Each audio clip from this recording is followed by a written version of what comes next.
We are excited to have Emoni Bates here on the podcast this afternoon. Emoni, thank you for joining us today. No problem. Thank you. So during the COVID pandemic, what have you been doing with your free time? Because you've had a lot of free time like most kids and like most Americans. I just been in the gym. You know, me and my people, my dad, work every day. Spending time with my family, you know, my mom, dad, my friends. You know, just trying to make the best of it right now because I know when it get back going, I ain't gonna really have that much free time. What are you doing outside of basketball, maybe sleeping and video games? Driver's ed going on for you right now? Yeah, I just finished segment 1 for driver's ed, but I'll be playing video games once, like here and there. I don't really play the game, so I play here and there with my friends. Tell us what it's been like growing up in Ypsilanti and a little bit about your family life. You know, it's good. It's a small city, so you know, being me from here is like big because ain't nobody like from Ypsilanti ever like blue like me. So I'm just trying to put on for my city. So tell us about your high school. I liked it because my uncle, you know, he's the head coach, so I got to play with him. You know, he taught me a lot of good things. You know, just being under him. You know, even as a coach, like he had to separate from being an uncle, so he had to get on me a lot. So I appreciate him for just like, you know, guiding me in the right direction. You were the first ever sophomore to win the Gatorade National Player of the Year. Congratulations. Appreciate it. Now that award is not just basketball, it's character and academics. Mm-hmm. What do you enjoy in the classroom and what's your favorite subject? I'll have to go with math. I like algebra. A lot. I do good with numbers. Right, that's important. You're going to see a lot of numbers in your lifetime. Yeah. You talked about having a gym to go to. Can you kind of talk about what workouts have been like for you? Have they been similar to before, you know, everything kind of started a few months ago? Or like take us through a day of your training. It's been like, you know, I had to get at first because I haven't been in the gym when at first, like the COVID, like I couldn't get in the gym. So at first I had to start like getting back in shape. So, but now it's like basically the same, just working on, you know, repetition and the same move. So in the game, I can do it and get it down pat. I saw a video earlier this year. Someone recorded you hitting something like 40 or 45 shots in a row. What's the most shots you've hit in a row, or do you know that number by chance? 70. You've hit 70 in a row? Yeah. How do your arms just not give out after 30 or 40? That's got to be so tiring, man.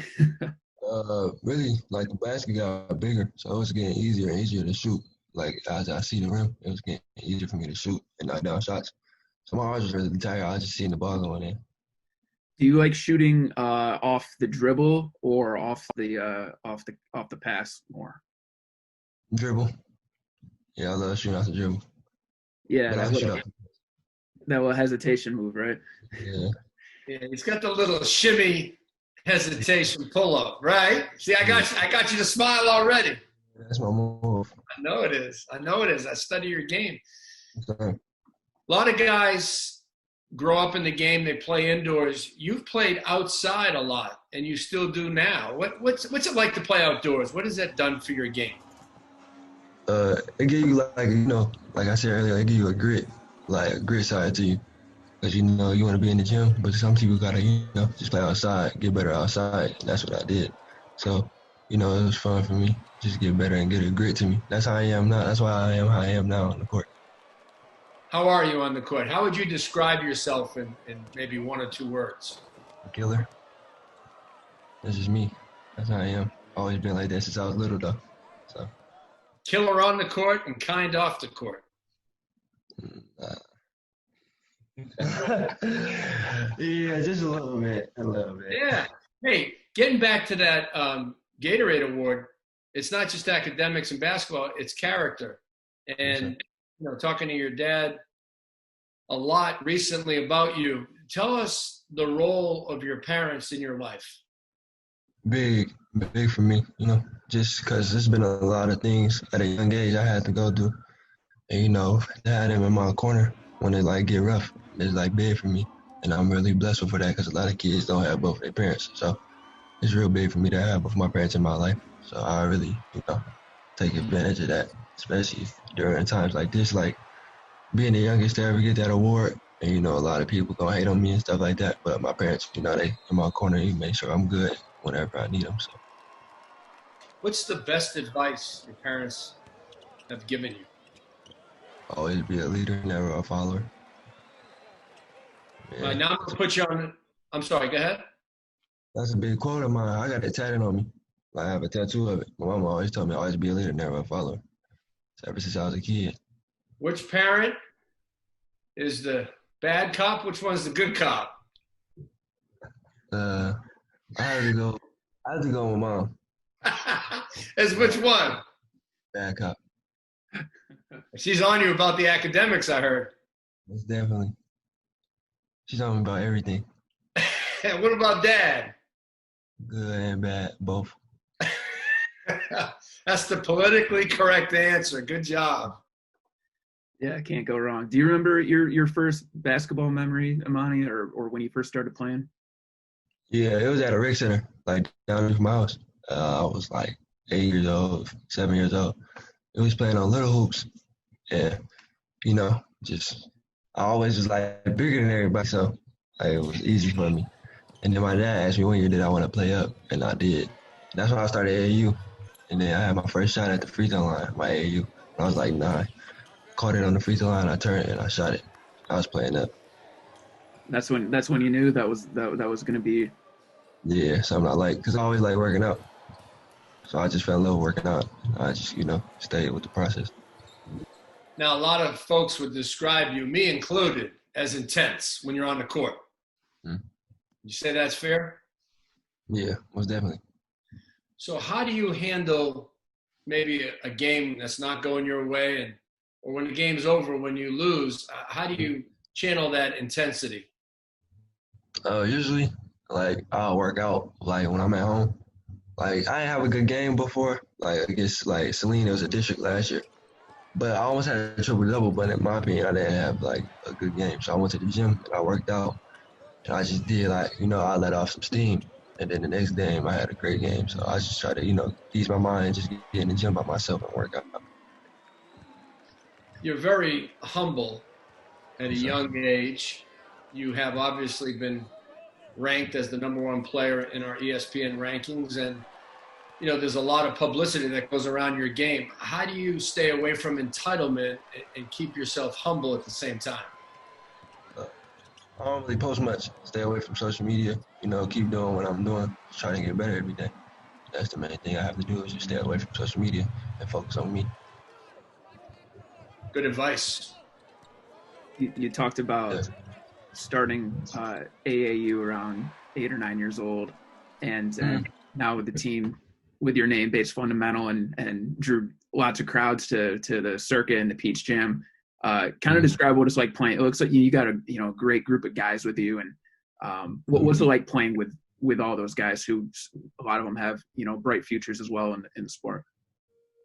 And like they're my dogs for real, because I've been playing with them since 7th grade. So just seeing them, staying behind me through everything, like just being there for me as like not even as a teammate, just a brother. Like we all like brothers basically. Like we don't even claim each other as friends, nothing. So it's like a brotherhood. So it's real fun playing with them because I've been playing with them since I was little. So only thing is making is our bond get closer. So as we go on, we're just gonna keep getting tighter and tighter.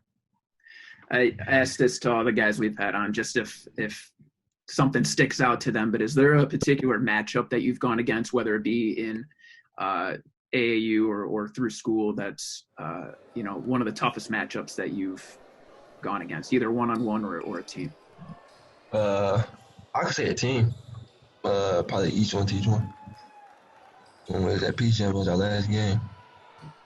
It was like bucket. I ain't gonna lie, they blew us out though. But me and this one kid was just going at it. It was a fun game, but that was most intense for me. And that one game against Brownie and them was an intense game. A lot of people was there. Yeah, that was I think I remember that was in a pretty crazy crowd. What?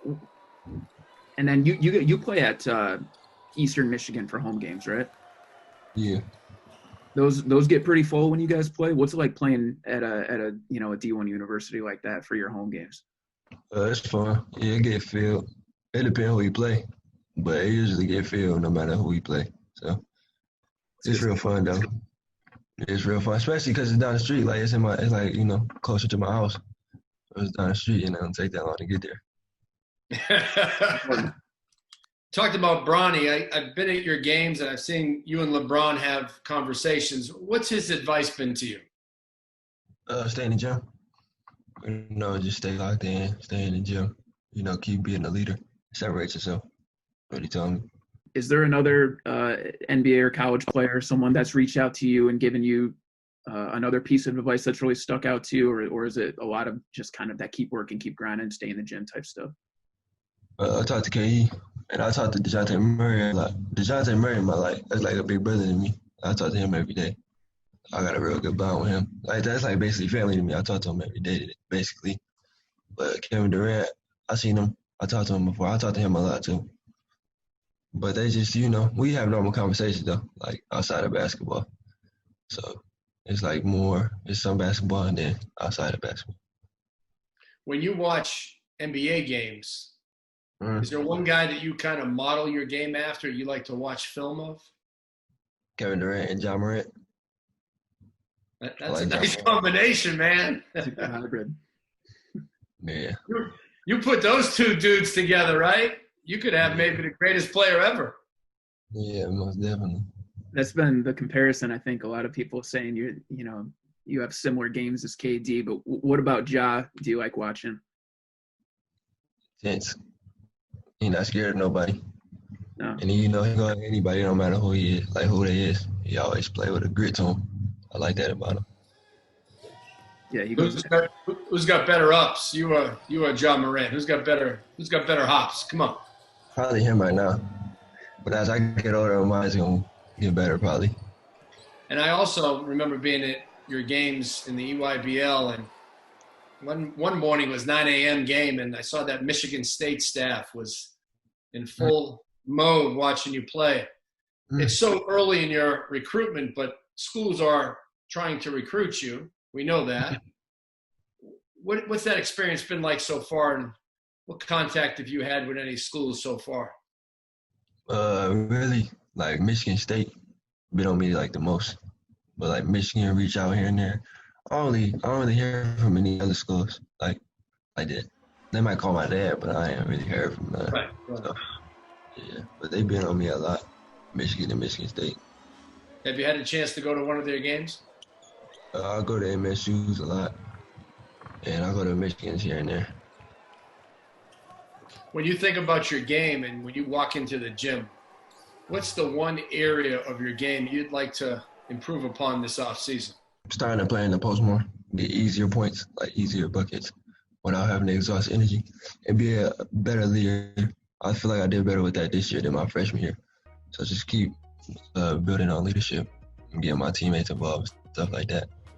What does it mean to you to be a leader? Everything, because everybody sees what you're doing, and they gonna follow what you're doing. So you gotta set a good example no matter what. No matter how bad the game you gotta keep a positive vibe, or their vibe gonna be off if you have a bad vibe. Zach, anything else for Mr. Bates? I think I went through it. We appreciate you coming on with us, man, and open up. You did great. Appreciate it. Yeah, thanks for your time and chopping it up a little bit with us on the podcast. And all right, appreciate it. We'll see you over the summer. Thanks, Monty. All right, thank you, Monty. Yes, sir.